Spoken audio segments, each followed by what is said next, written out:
aim was to disappear from all means of tracking from the ground, except the primary radars. The transponder was put on standby, and the altitude off position is an obligatory transition step on the way from the current position of the knob to the standby position. Automatic operation, it is 15 degrees back, but a control rotator can be controlled to go on of an inclination limit of up to 25 degrees. The value of the NUP and the conventional zero value of the altitude transmitted by the two last ADS-B messages prove the fact, it's a fact, that the knob actually passed by the alt-off position. ATC recordings suggest that the captain was under a lot of stress. He reported maintaining flight level 350 not once but twice. The aircraft was under autopilot until a Bimigari, and that no fight or opposite forces were applied to the two columns, the pilots and the first officers.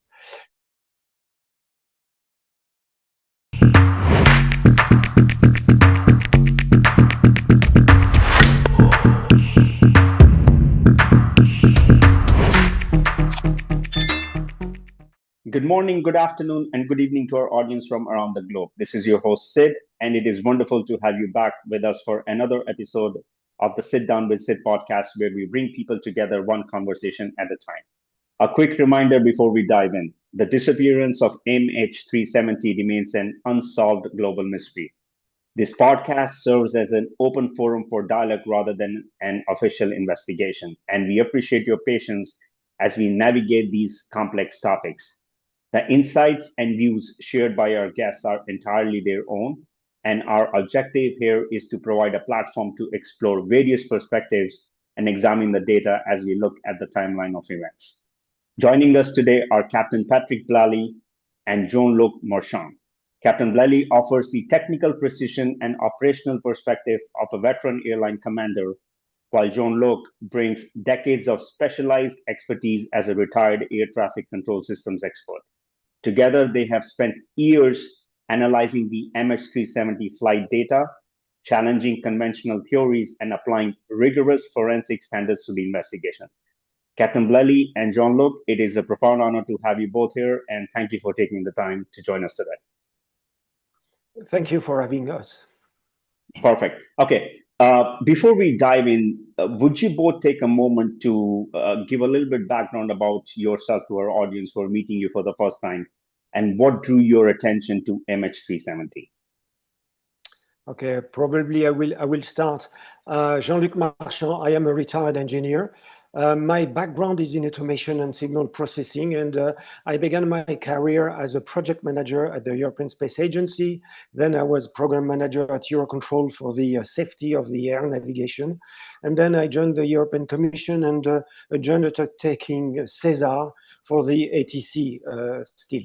I've been working on the disappearance of the flight MH370 since 2016. And with Patrick Blelly, Captain Blelly, since 2019. And together we created the team called Caption. And we have a third teammate, which is called Trees, which is also working time to time with us. Great. Captain Blelly? Okay, I am a retired airline captain. I flew for nearly 45 years, logging 20,000 flight hours, primarily on heavy long-haul aircraft. I flew on the Chandler C-160, all variant of Douglas DC-8 and Boeing 747. I was type rated on all flight-by-wire Airbus models from A318 through A350. Additionally, I served as a reservist in the French Air Transport Gendarmerie attached to the Roissy Charles de Gaulle Investigation Unit for 16 years. And I'm working on the MH370 affair from 12 years, from the beginning, with the gendarmerie, French gendarmerie. Wow. Okay, now let's get into it. So my first question to you is, Dr. Malcolm Brenner identified a 30 hertz pitch increase in the second FL350 radio call. How do these findings, combined with the lack of column input during the phase, inform the joint analysis of the flight's initial progress? I begin.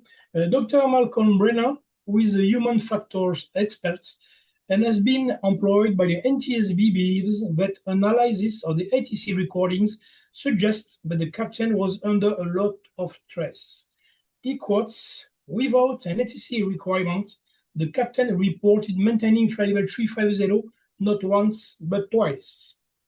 Through a frequency analysis, a comparison of the two radio calls reporting flight level 350 showed that the second call was 30 Hz higher than the first one, indicating increased stress.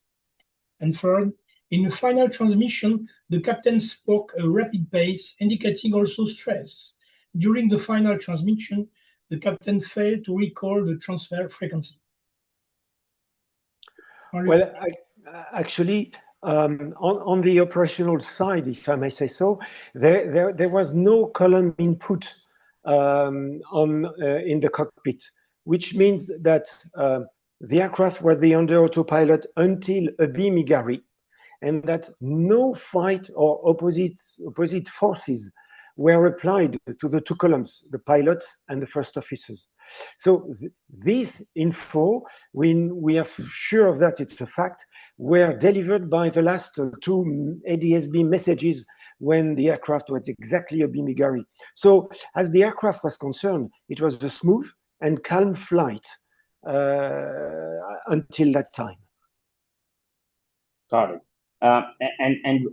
Regarding the transponder, which was set to altitude off, how do you both categorize this manual act in relation to the captain's failure to copy the next required ATC frequency? First, I would say I would put things in perspective and sequence. The copy of the ATC clearance to contact Ho Chi Minh should have occurred within few seconds after the 1926 UTC clearance. And actually, the transponder was switched to standby a minute later. So you see, there was a time lapse between the two. Second, the transponder was put on standby, and the altitude off position is an obligatory transition step on the way from the current position of the knob to the standby position.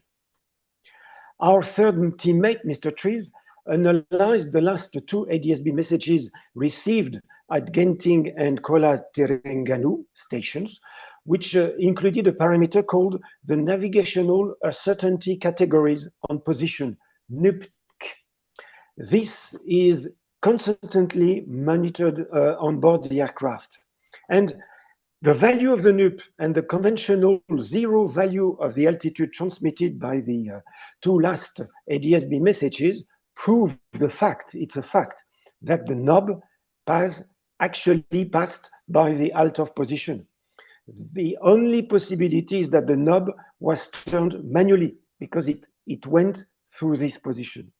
Thus, one could conclude, as we do, that the rerouting of the aircraft was done calmly and cautiously without any apparent operational reason, but the aim was to disappear from all means of tracking from the ground, except the primary radars, which are mostly operated by the military. Captain Blelly? Okay, that's fine. A response from Jean-Luc, that's enough. That's okay for me. Okay. Now, you both have established that the aircraft overshot Igari and performed a manual 38-degree banking turn.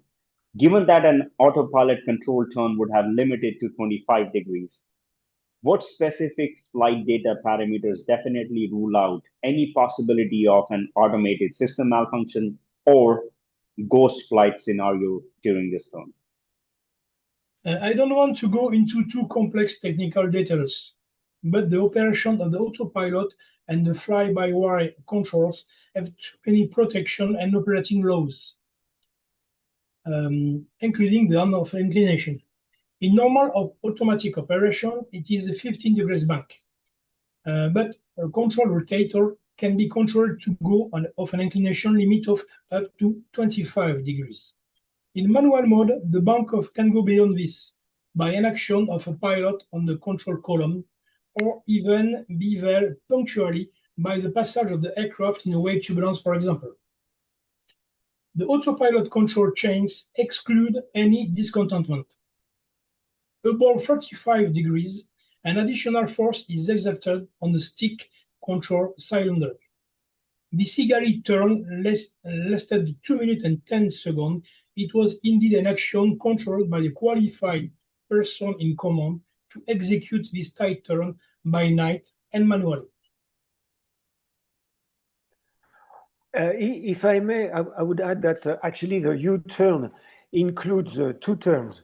One to the right with the overshooting of Igari, probably because of switching to autopilot to manual, and then this sharp turn at 83 degrees banking to the left, which is the actual U-turn back towards to Malaysia. So is it fair for us to say that, because a lot of people have said this is not a manual turn, but is it fair for us to, based on your experience, that this turn on Igari was done manually? Can we all agree to that? Clearly, it cannot be done otherwise. The autopilot would not allow to bank so much, and probably it was to avoid the ADIZ, the military zone in Thailand. So the turn had to be sharp. Got it. And you both noted small heading variations between the Igari turn and Penang, suggesting manual flying. Now, how do you both differentiate these specific variations from the mere radar noise when analyzing the trajectory of the flight path of MH370? Well, actually, the signal variation from the radar and those from manual piloting have a very different characteristic. The radar noise is very high in spatial frequencies, while the manual piloting it's much smoother. Let's take an analogy on sea. It could be like comparing like the waves and the swell. High frequency for the waves and low frequency for the swell. Now, by properly filtering out the radar noise with an appropriate smoothing technique, for example, one gets a smooth track followed by the aircraft, which is continuous and respecting the kinetics characteristic of the aircraft and its engine. That is the track, its speed and acceleration, which should vary continuously and slowly in time. This is very important. In mathematics, we should say they are all derivable. And it's very important when analyzing the data to respect this characteristic. So remembering the path from Kuala Lumpur takeoff and then the clearance direct to Igari, then the aircraft under the autopilot actually flew in a perfect straight line between these waypoints until Igari, with basically a precision of RNAV 0.1 nautical miles, which is very precise. And if you look at the maps, the track is a perfect line. And the aircraft, the MH370, did that until Igari. Now, by analyzing the track obtained by the filtering, as I mentioned earlier, and taking a conservative margin of 5 times more of 0.5 nautical miles, we can clearly see that the track did not follow any waypoints. It doesn't match either navigation by heading along the potential different theoretical segments that we could identify, 8 in total, which track angles vary up to 30 degrees. And they show clear oscillations from the aircraft around these segments.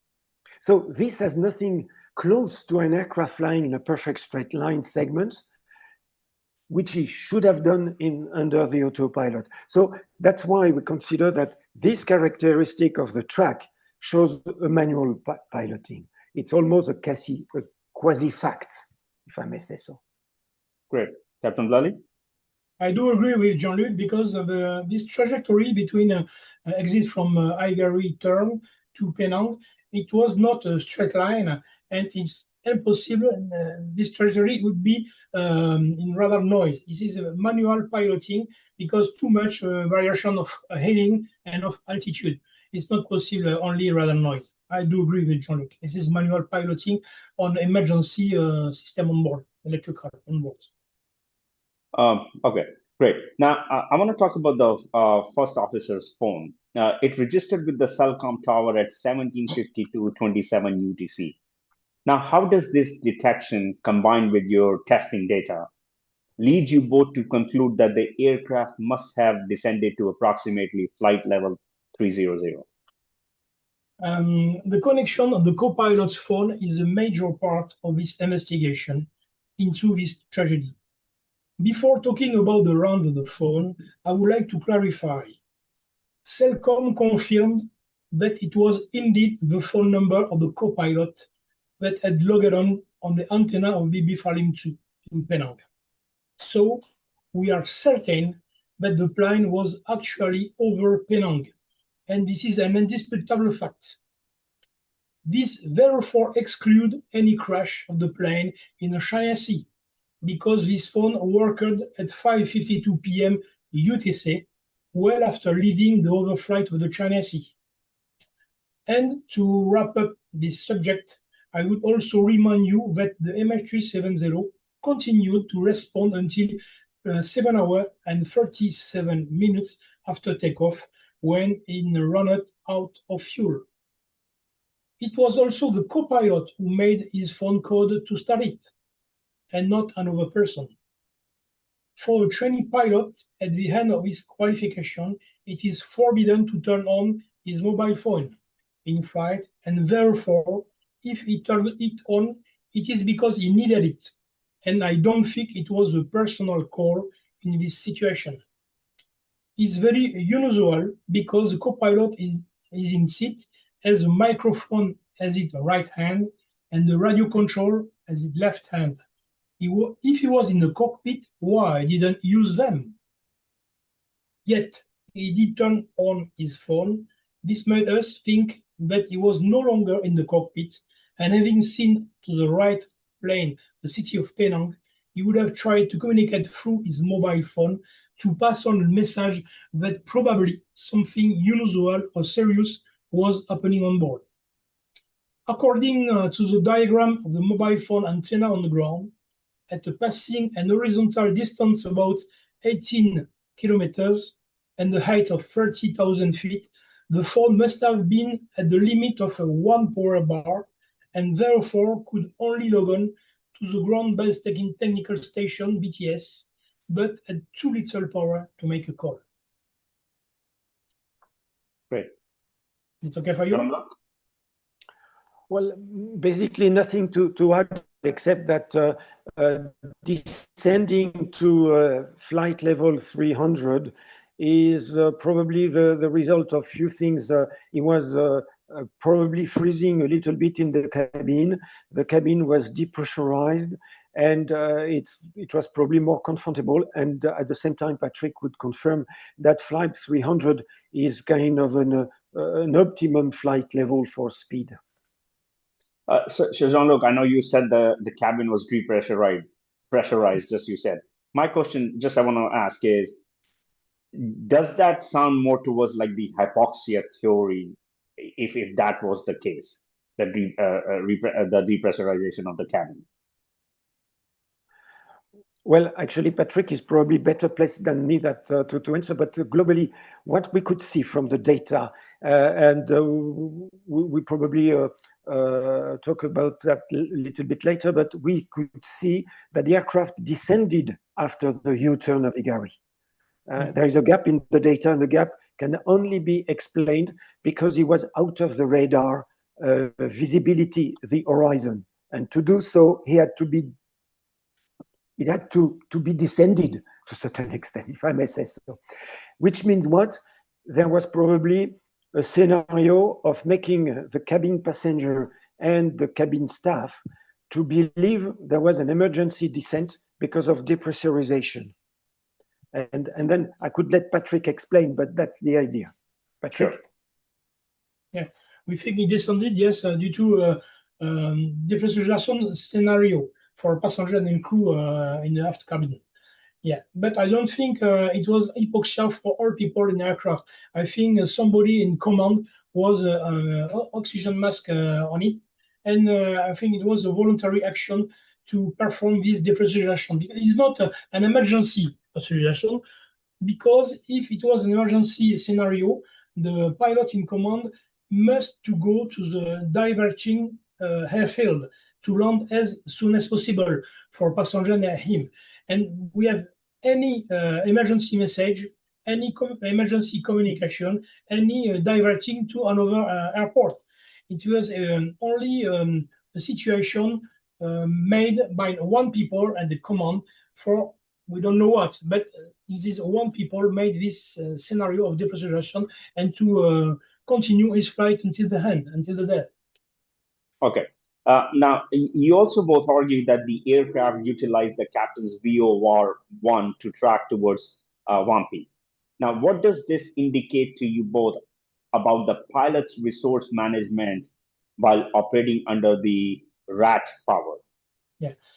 Between the exit of the Igari turn and the south of Penang, the trajectory is not a straight line, I told you before. It presents several variations of heading greater than we can to be attributed to simple radar noise. In addition, the analysis of geoscience radar data shows many vertical and horizontal variations consistent with the manual piloting of the aircraft possibility under ram air turbine power. These two vertical and horizontal trajectories are very difficult to execute on autopilots.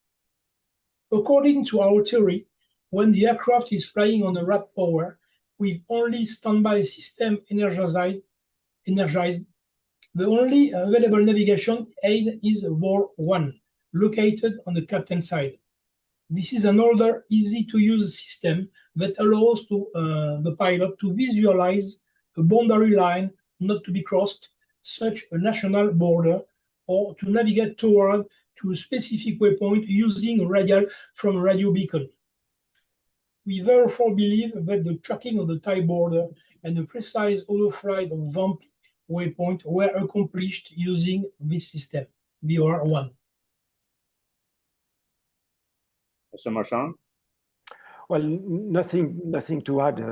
Patrick explained clearly that actually after turning at Igari, there was probably a depressurization of the aircraft and also a switch off of the electricity, keeping the RAT the only source of power and leaving the cockpit with the ancient navigation help, which is the VOR. And Patrick would tell you that it's like piloting a simple mono-engine aircraft and goes to the VOR. And that explains why we see this oscillation of the track towards Penang. Got it. And I want to talk about the unofficial radar data contains gaps with altitude information. Now, how do you both synthesize these segments to confirm the aircraft's movement to the Strait of Malacca? Yeah, the first things I will do a little bit of the reverse engineering and give the conclusion. We know, and we discussed that just a few minutes ago, that the first officer mobile phone was detected in the south of Penang Island, and that's a key fact. It's a fact. It's undisputable. So we know that at 17:52:27 UTC, the aircraft was in the south of Penang and not at a very high altitude to be thus detected by the terrestrial antenna. Now, before arriving to Penang, luckily we've got data and we could get our hands on two types of data. The military and the civilian ATC data. One is from Geoscience, an Australian site, institution, and the second is the recording of the civilian Malaysian ATC data. Now, if we come back to Igari and what happened at that time by beam Igari, we see that actually the aircraft were lost by the ATC, civilian ATC, but the military data kept trace of the data. They didn't realize directly, but they had the record, and we could see from the record that they provided data from basically Gary at 1720 UTC until the last point when it exited the Strait of Malacca at 1822.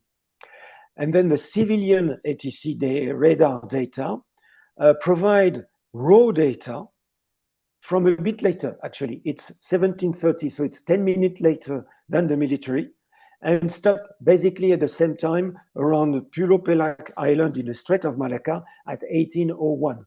This raw data give us the range between the head of the radar and the aircraft, as well as the direction of the echo. The military data give us only a ground track, which is different. But thanks to the knowledge of the surrounding traffic, we can say it's a quasi-factual thing that the detected echoes that we've seen in both these data sets are from MH370, so over Malaysia and in the Strait of Malacca. As I told you, they don't provide altitude information, and that's a key point because we don't know at exactly what level it flew. But we made some hypotheses about that.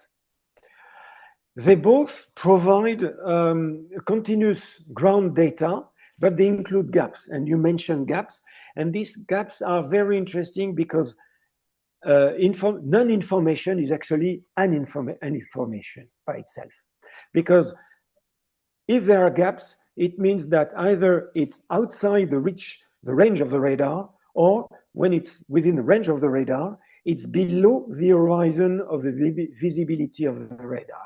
And that gave us some clues and indication on how we could, let's say, fill the gaps to a certain extent. Now, until Pulo Pelak, we know roughly very well the ground track of the aircraft.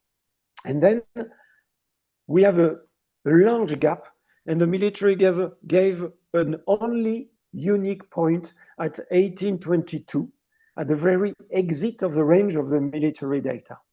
But luckily, in between, we could use actually the digitized point from the only source available so far, which is the image presented to the next of kin in the Lido Hotel.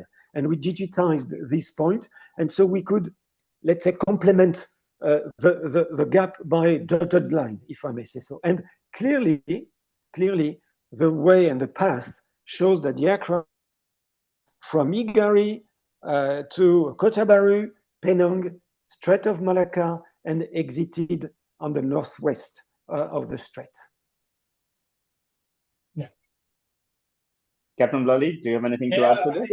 I am okay with Jean-Luc explanation. He is a specialist about radar data, and nothing to add to explanation. Great. Okay. Before I move to the next question, I want to let our audience know that the link of the website MH370-caption.net, which is the work performed by Mr. Marchand, Captain Blelly, and the third partner, as you mentioned in the interview, is in the description below. So feel free to click on the link, visit their site. They have lots and lots of information along with some interesting videos. So please feel free to go and take a look at it, okay? Now, moving along. You both state that the main power was restored around 1823 UTC, leading to a SATCOM log on at 1825 UTC. Why is the absence of the flight number in this log on message a critical piece of evidence regarding the expertise of the person at the controls? In the SATCOM message at 6:25 p.m. UTC, the absence of the flight number is abnormal. The Boeing maintenance manual specifies that this number remains recorded in the system even in the event of a loss of electrical power or a dead battery. Its disappearance therefore requires a voluntary intervention, either a manual deletion or a data link reset on an active IAAS. depending on the configuration. Such an action requires specific skills on board and can be only be performed manually and voluntarily by a qualified pilot. This number cannot be erased following a simple power cut. Mr. Marchand? That's all. Well, basically, Patrick said everything. So it was this protection of the flight number is not erasable so simply, is because to avoid any confusion in flight and a certain change of the flight number, making that actually at a certain time, there could be two flights with the same number. And this must be avoided for safety reasons. So this is why the difficulty has been made to avoid erasing this flight number. But this is a key issue because we could see from the log of the communication of Inmarsat that at 18:25 and at 19 or 0019 the day after, it was exactly the same type of login. Interesting. And despite the IFE being operational after the 1825 UTC, no communication was attempted by any passengers. Does this support your joint conclusion that total depressurization had already occurred in the flight? Yeah. We consider, as specified in official report, that the passenger IF systems with the possibility of communication, sending ELMS, SMS, emails, and SATCOM calls were operational data-free, voice and data at the time. We assume that the person who probably depressurized the plane and turned off the main electricity power had no reason to be suspicious of the passengers and crew in the cabin after 1 hour and restore the power to probably repressurize the plane and be able to use the autopilot and its navigation again until the end of the flight. During the rest of the flight, no text message, emails, or SATCOM calls from the cabin took place, which suggests that no one was in a state to do so. The depressurization of the cabin was a sure way to neutralize the passengers and the crew member located in the aft cabin, and this quickly after a few tenths of a minute after the U-turn of Higari. Great. Do you have anything to add, Mr. Marchand, to this? No, it's perfectly said. Thank you, Patrick. No problem. Okay. Now, I want to talk about the BFO and the BTO. How do your joint calculations of the BFO and the BTO values support the theory of a northern turn near Sumatra? And how do they differ from the official straight line models you have reviewed till date? For the audience, I think we should recall what is a BTO. BTO basically is a recording information, and we can summarize it. Even though it's a time, it gives the distance between the aircraft and the satellite at the time of the record of the BTO. While the BFO, burst frequency offset, is actually due to the Doppler effect of the relative displacements between the satellites and the aircraft. Well, that being said, between 1825-27 UTC and 1828-15 UTC, there is, that is about 3 minutes, there are 4 sets of messages which provide 4 doublets of BFO and BTOs. Now, if one considers the current speed of the aircraft, when at 1825-27, that speed and the direction of the aircraft would be leading to an impossible measurement of these BFO BTOs if the aircraft stayed on a straight line, because it doesn't correspond either in distance, either in frequency because of the orientation of the aircraft.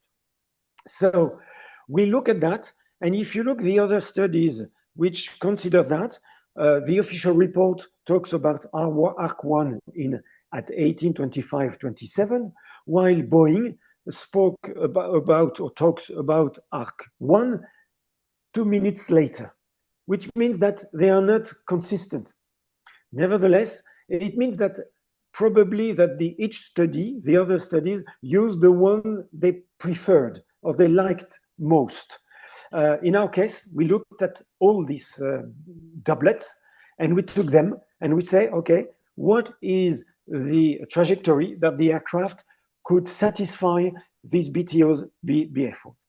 So actually what is called the final major turns by all the studies toward the south of the Indian Ocean is, to our view, a succession of 3 maneuvers.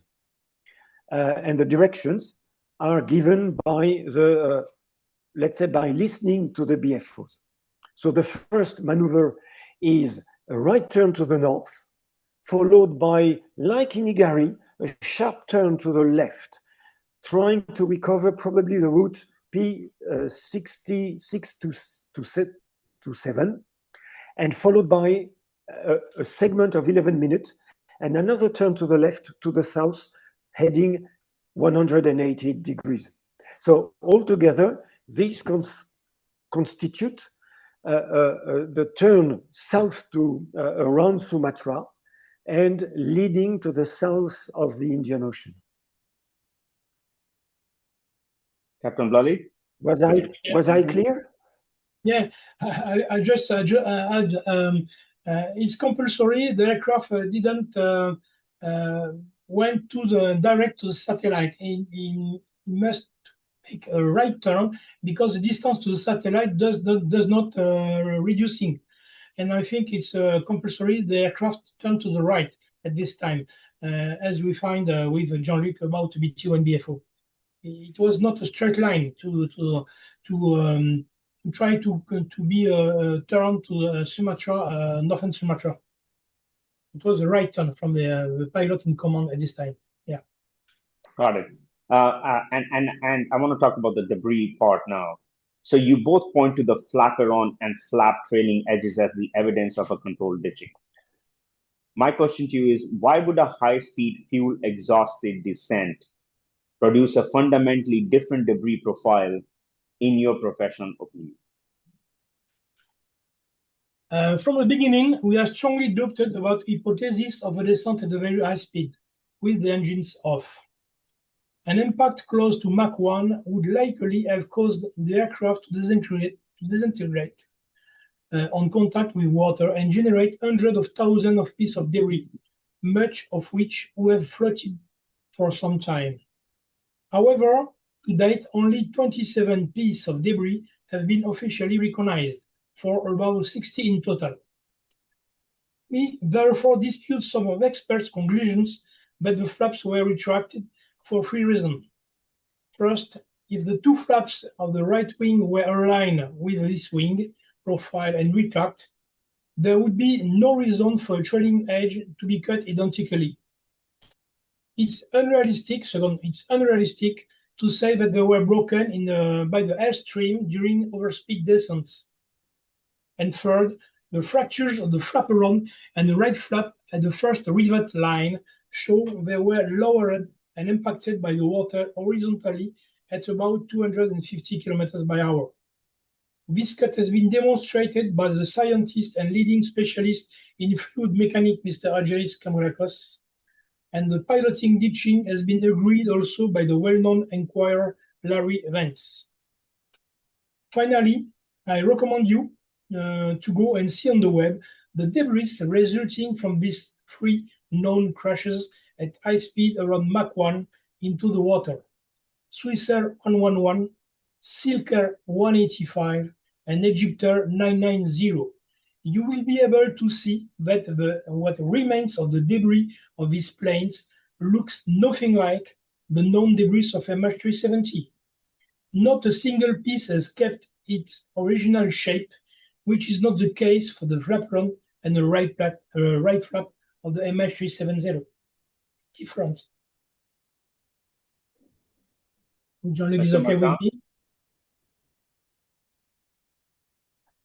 I think he's. I agree with Patrick. If you go to our website, you will see that there are some videos and documents on the study made by Argeris Kamoulakos, modelize at best the flaperon, which is a dynamic model, elastic model. And it shows clearly that actually the correlation of the impact of the water to the flaperon is creating the type of breakage that could be seen on the real piece.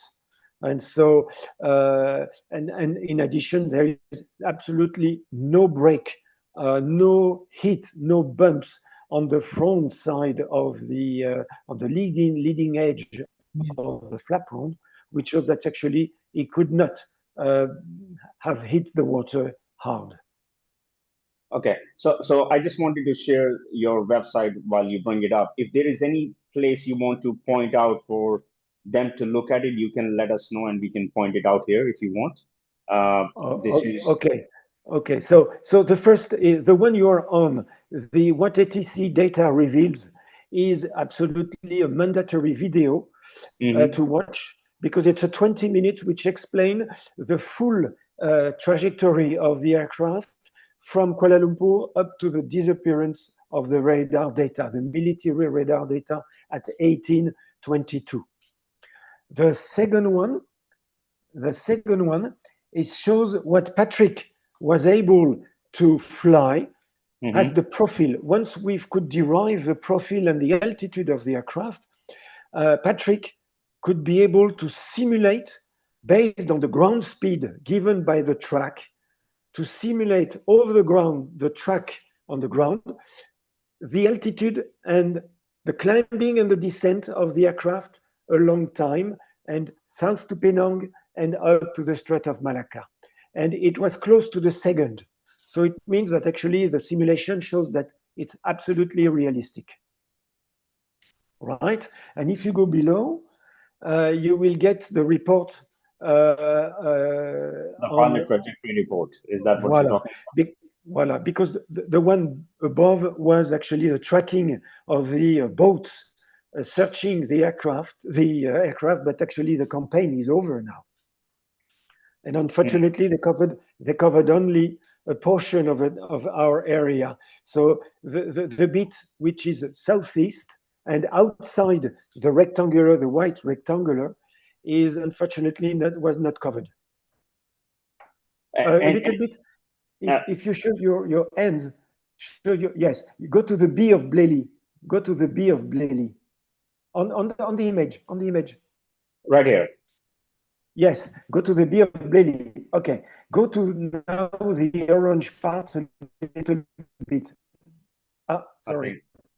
Is that sorry? Let me just move okay, but that's the page. That was the page. So you wanted to go back to the page. Okay, here we go. So I'm on the B right here. Okay. Then if you go a little bit northwest on the orange, without clicking, move your hands a little bit. Yeah. Northwest, north. So I'm going northwest, which is up. No. Voilà. A little bit below. No. You're too fast. No. Go to Go a little bit left.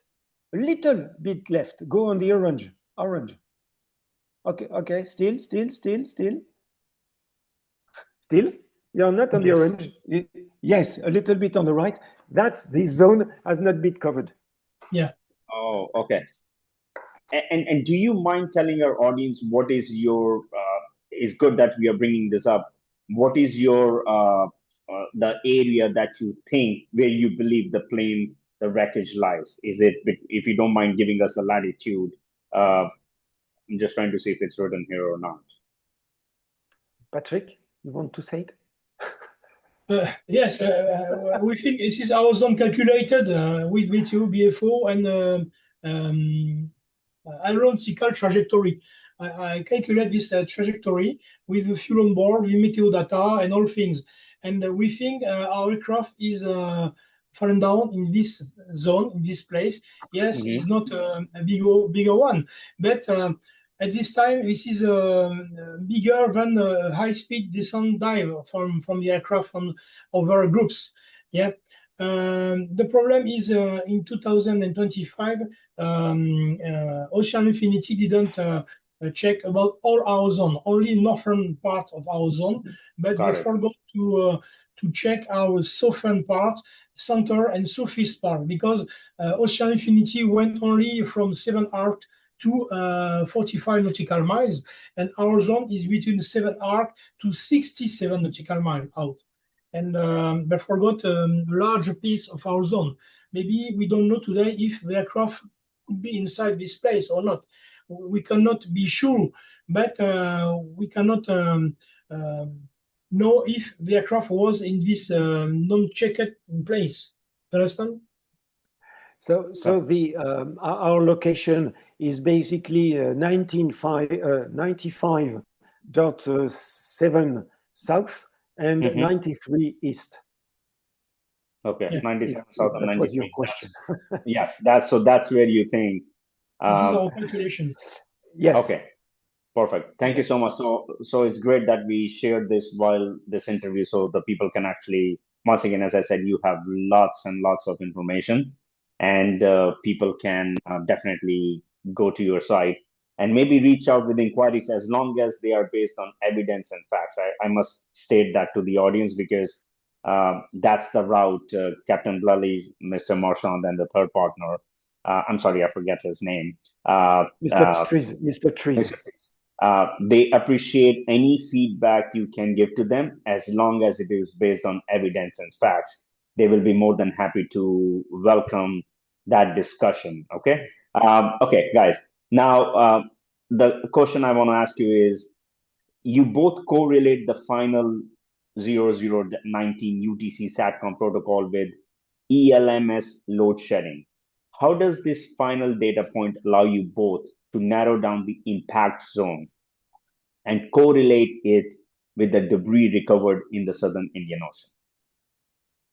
The electrical load management system, ELMS, is the primary system in the B777 electrical system that analyze and prioritize critical circuits in the event of a loss of electrical power. In this case of inertial data, because of voluntary shutdown of the left engine after the right engine one lost, the aircraft network was supplied by the IPU that had been previously started. The electrical rupture has launched a new request for a connection to satellites. 8 seconds later, the satellite connection was lost, and the ELMS probably had to relieve the only remaining generator, which was the IPU's one, to dedicate the vital electrical power to the flight controls. This loss probably explains why the in-flight entertainment passenger system did not connect after the communication request to the satellite network. In our theory, the fact that the plane was flown until the end in glide allows us to say that our area is much larger than if it had fallen in high-speed dive, I told you earlier. Our area has only been partially covered in 2025 because, according to the Ocean Infinity statements, they have done the search up to 45 nautical miles from 7 arc, while our calculated area extends up to 67 nautical miles, especially towards the center and the southeast of our zone. Maybe today we don't know if the aircraft is there or not. It's not in the northern part of the zone, but maybe why not in the southern? Our calculation is we think it's correct about aeronautical and BTO and BFO, and we have many something converging. We have calculation in our theory, like a CSIRO research from Oceanographic Researcher Australians detected that a point of impact about a Pleiad debris location.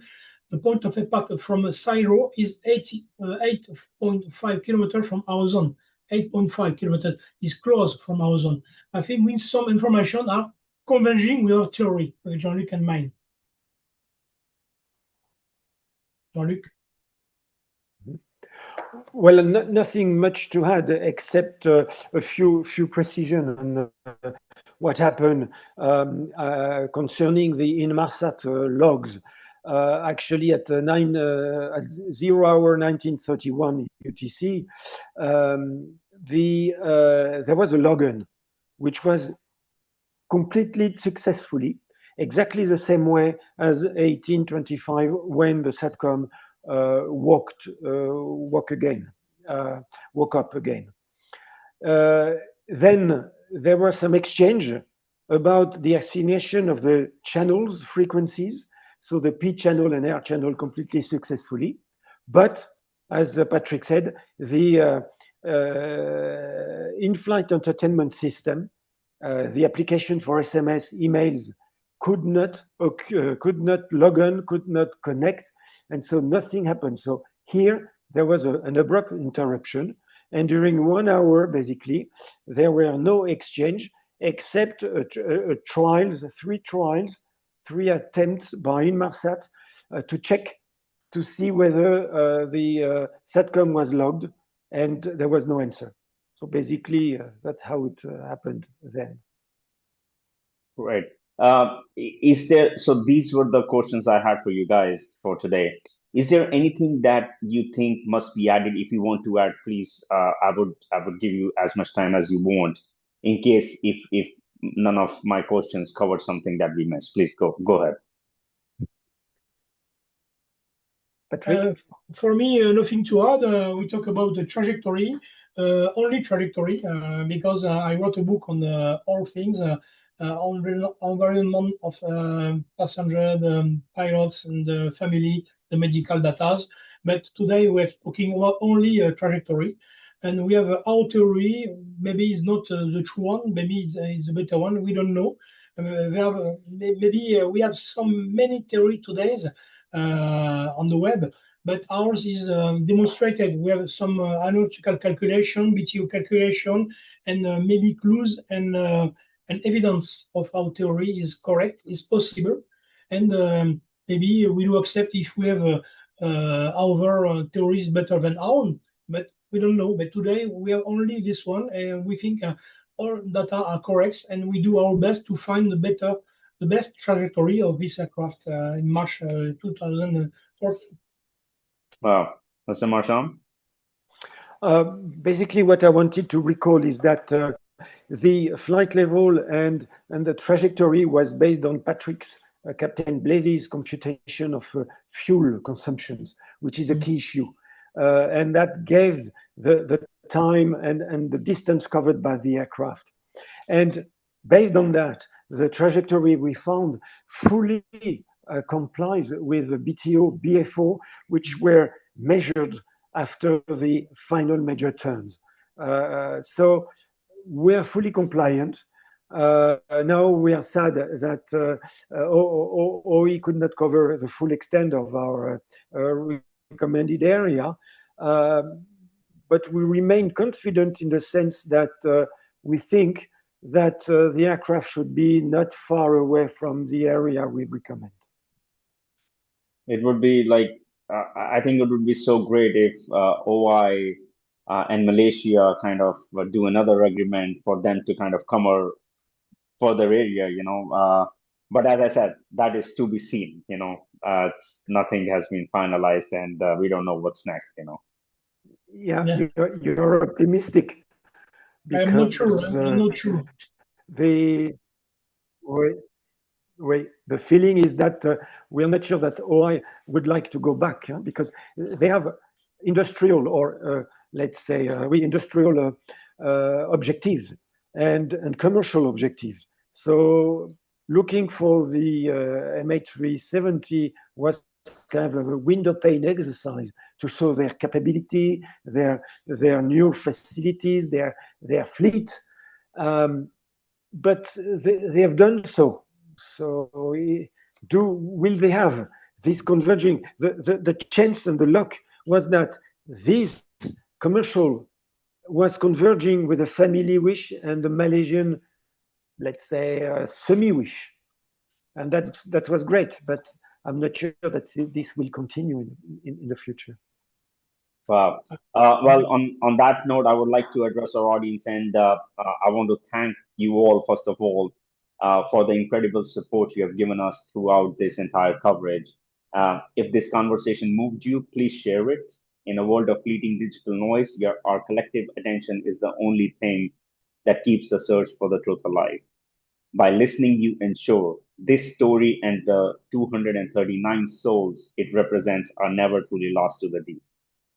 Captain Patrick Blelly and Jean-Luc Marchand, this was an incredibly insightful conversation, and I'm grateful for the depth you brought to these technical findings today. I want to thank you both for your time, your dedication to this greatest aviation mystery, and for sharing your unique perspective with us all today. Thank you very much. Thank you very much. Thank you. Have a wonderful day. Thank you. Take care. Bye-bye. Bye-bye. Bye-bye.